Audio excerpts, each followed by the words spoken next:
तो ये सरकार की और ये प्रशासन की जो विफलता है उस पर ये सवालिया निशान खड़ा करता है कि प्रशासन कहाँ थी।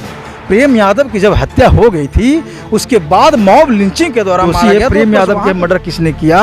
मॉब लिंचिंग जो किया गया है, प्रकाश दुबे के परिवार को मारा गया मॉब लिंचिंग के द्वारा, एक तो बहुत शर्मसार घटना है ही। और लगातार ये चीज़ों कुछ साल से लगातार ये इंक्रीज करता रहा हमारे देश में, जो बहुत चिंता का विषय है। मानवता का जो कहता है एग्जिस्टेंस को चैलेंज करने वाली ये सवाल है, तो इसमें तो थर्ड एंगल है ही।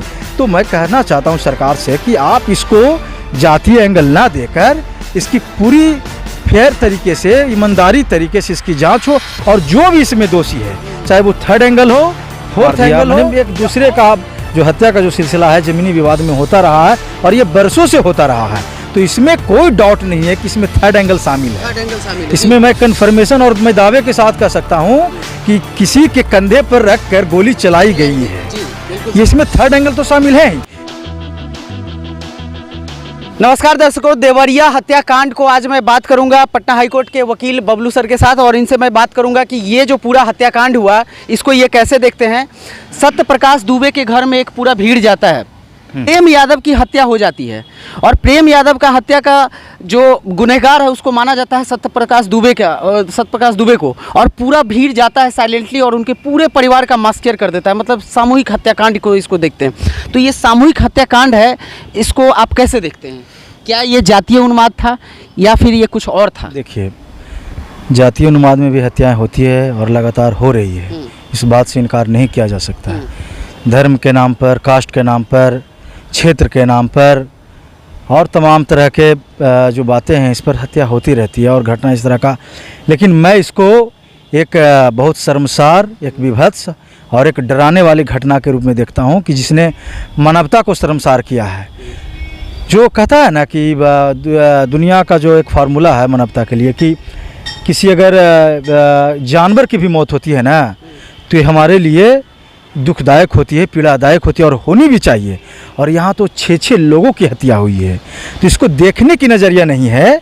सबसे बड़ा सवाल होता है ना कि इसके पीछे जो लोग जातीय रंग दे रहे हैं इन चीज़ों को, उनके सेंस पर बहुत बड़ा सवाल उठता है, उनके विवेक पर और उनके मानव होने पर बहुत बड़ा सवाल उठता है कि आप कैसे लोग हैं जहाँ एक परिवार पूरा ख़त्म हो चुका है, एक प्रेम यादव को मिलाकर 6 लोगों की हत्या हो चुकी है, वहाँ भी जातीय एंगल से चूँकि मैं मीडिया में देख रहा हूँ कि जातीय एंगल वहाँ पे ज़बरदस्ती घुसेड़ा जा रहा है। सरकार के भी कुछ लोग शामिल हैं, मीडिया के भी तमाम लोग उसमें शामिल हैं, तमाम बुद्धिजीवी लोग भी शामिल हैं, और जो भी नहीं भी है ना बुद्धिजीवी, वो तमाम लोग हैं जिसको एक दुबे और यादव का इस बीच में इसको एंगल देने की कोशिश कर रहे हैं, और एंगल इसको दिया जा चुका है। तो मुझे नहीं लगता है कि किसी भी घटना को जातीय रंग देने की ज़रूरत है और जातीय एंगल से देखने की ज़रूरत है। सर एक चीज़ बता रहे हैं, यहाँ साधु दुबे के हिस्से में जो 9 बीघा ज़मीन आया था, ऐसा आरोप है और ऐसा लोग अभी कह रहे हैं कि साधु दुबे की ज़मीन प्रेम यादव ने मतलब कैसे न कैसे 420 करके हड़प लिया, जिस पे केस और जो गांव में जो चौपाल लगता है, जो पंचायत जिसको बोलते हैं, ये सब करके किया गया, लेकिन ये मैटर सॉर्ट आउट नहीं हुआ था। आपको नहीं लगता सर कि इस पूरे मामले में प्रेम यादव की हत्या हो चुकी है?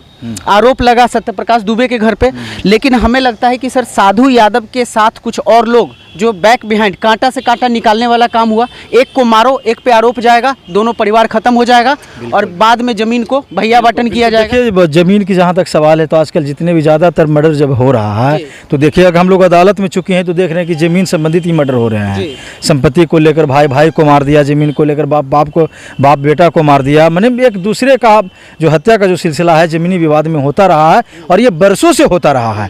तो इसमें कोई डाउट नहीं है कि इसमें थर्ड एंगल शामिल है। इसमें मैं कन्फर्मेशन और मैं दावे के साथ कह सकता हूँ कि किसी के कंधे पर रख कर गोली चलाई गई है, इसमें थर्ड एंगल तो शामिल है ही। लेकिन ये सवाल उठता है कि सरकार अभी तक क्या कर रही है। सरकार को अभी तक इसमें SIT की गठन करना चाहिए था, और SIT जब गठित हो जाती तो उसमें साफ दूध का दूध, पानी का पानी, कौन दोषी है, प्रेम यादव के मर्डर किसने किया, मॉब लिंचिंग जो किया गया है, प्रकाश दुबे के परिवार को मारा गया मॉब लिंचिंग के द्वारा, एक तो बहुत शर्मसार घटना है ही। और लगातार ये चीज़ों कुछ साल से लगातार ये इंक्रीज करता रहा हमारे देश में, जो बहुत चिंता का विषय है। मानवता का जो कहता है एग्जिस्टेंस को चैलेंज करने वाली ये सवाल है, तो इसमें तो थर्ड एंगल है ही। तो मैं कहना चाहता हूँ सरकार से कि आप इसको जातीय एंगल ना देकर इसकी पूरी फेयर तरीके से, ईमानदारी तरीके से इसकी जांच हो, और जो भी इसमें दोषी है, चाहे वो थर्ड एंगल हो, फोर्थ एंगल हो या और भी कोई एंगल हो, उसको जांच करके उसको सामने डिस्प्ले पे लाया जाए और सबको दोषी, जो भी उसमें दोषी हैं, सबको जेल में ठूसने का सरकार काम करे। तभी जाकर लॉ एंड ऑर्डर की बात सरकार करेगी तो अच्छा लगेगा, और लॉ एंड ऑर्डर को कंट्रोल करना सरकार की काम है। लेकिन ये जिस तरह से ये मॉब लिंचिंग की घटना हुई है, तो ये सरकार की और ये प्रशासन की जो विफलता है उस पर ये सवालिया निशान खड़ा करता है कि प्रशासन कहाँ थी।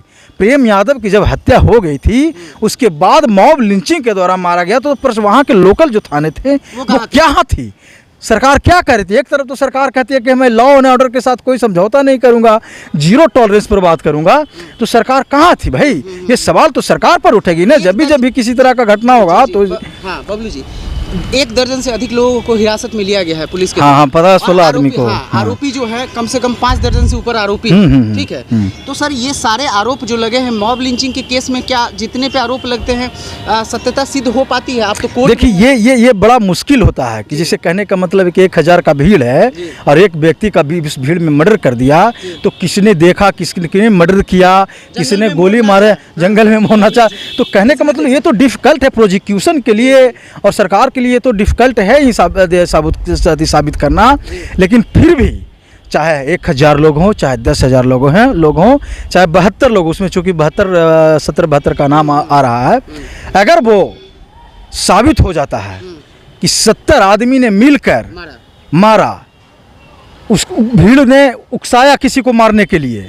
देखिए सबसे बड़ा सवाल होता है कि हत्या करने वाला और हत्या के उकसाने वाला दोनों दोषी होता है। आप हत्या कर रहे हैं, हम आपको हत्या के लिए उकसा रहे हैं, तो दोनों का जो पनिशमेंट है ना वो बराबर होता है। और मर्डर का जो पनिशमेंट है सर, वो आजीवन कारावास है, नहीं तो फांसी की सज़ा मिलती है। आप ताउम्र जेल में रहिएगा या तो आपको फांसी के फंदे पर लटका दिया जाएगा। ये पूरा हत्याकांड मेरे हिसाब से नहीं होता। केस जैसे किए थे कि प्रेम यादव उनसे ज़मीन हड़प लिए, ये केस पहले से चल रहा है, पंचायती भी हुआ। अगर इसका फैसला माननीय न्यायालय देरी से नहीं की होती, अगर जजमेंटल हो के मतलब जजमेंट आ गया होता, तो ये पूरा कांड नहीं होता। या थर्ड पार्टी जिस पे हम लोग बता रहे हैं कि थर्ड एंगल, उनको मौका नहीं मिलता इस तरह के कृत्य को अंजाम देने का, या जो भी है सेकंड एंगल ही है। देखिए ये लेकिन सर न्याय में देरी के कारण इस तरह की चीजें होती है। देखिए ये कहा जाता है ना कि एक कहावत है भी चाहिए, चूँकि हमारे पास रिसोर्स की कमी है, हमारे पास जजेस की कमी है, हमारे पास कोर्ट रूम उतना नहीं है, और सरकार में लगातार ये बहस चल रही है, न्यायालय में भी ये बहस जारी है कि हम जजों की संख्या हम लोग को बढ़ाना चाहिए, क्योंकि पूरे देश में 7 करोड़ केस पेंडिंग है। और 7 करोड़ में आप उम्मीद करिएगा कि आप इतने बड़े वीआईपी तो है नहीं, क्योंकि कानून तो सबके लिए बराबर ना है, क्योंकि स्पीडी ट्रायल कोर्ट की भी व्यवस्था की है। लेकिन आप चाहिएगा कि 2 दिन 4 दिन 5 दिन में या साल 2 साल में चूँकि केस ख़त्म हो जाए, फैसला आ जाए, तो ये बहुत बड़ा मुश्किल होता है, क्योंकि तमाम तरह के टेक्निकल चीज़ होते हैं, वहाँ प्रूफ करना होता है, क्रॉस एग्जामिनेशन होता है, गवाही गुजरता है, गवाही रिफ्यूज करता है, फिर से गवाही होती है, डॉक्टरों को बुलाया जाता है, पुलिस को बुलाया जाता है, प्रोसिक्यूशन को बुलाया जाता है, सरकारी वकील होते, तमाम तरह के बहुत बड़े जो कानून है ना बहुत पेचीदा है। लेकिन हाँ इस बात पे इनकार नहीं किया जा सकता है कि जब न्याय में देरी होती है ना, तो आदमी का जो सब्र है वो ख़त्म हो जाता है, और जब सब्र खत्म होता है ना तो वो क्राइम कर चुका होता है। तीसरा पार्टी फ़ायदा उठाता है। तो इस बात से इनकार नहीं किया जा सकता है। लेकिन फिर भी चाहे जो भी हो, हमें कानून पर भरोसा रखना चाहिए, कानून का सम्मान करना चाहिए, और न्यायालय पर ही हमको भरोसा रखना होगा, तभी जाके हम लॉ एंड ऑर्डर की व्यवस्था को दुरुस्त कर पाएंगे, हम मानवता को जिंदा रख पाएंगे, हम अपनी देश को विकास की ओर लेके जाएंगे। लेकिन अगर इस तरह की बात सवाल होगी, अगर किसी मर्डर को, किसी की हत्या को आप जातीय रंग दीजिएगा, न्यायालय पर कानून पर भरोसा नहीं रखिएगा, तो फिर ये तो आउट ऑफ सेंस की बात है, इस पर मैं कुछ नहीं कह सकता।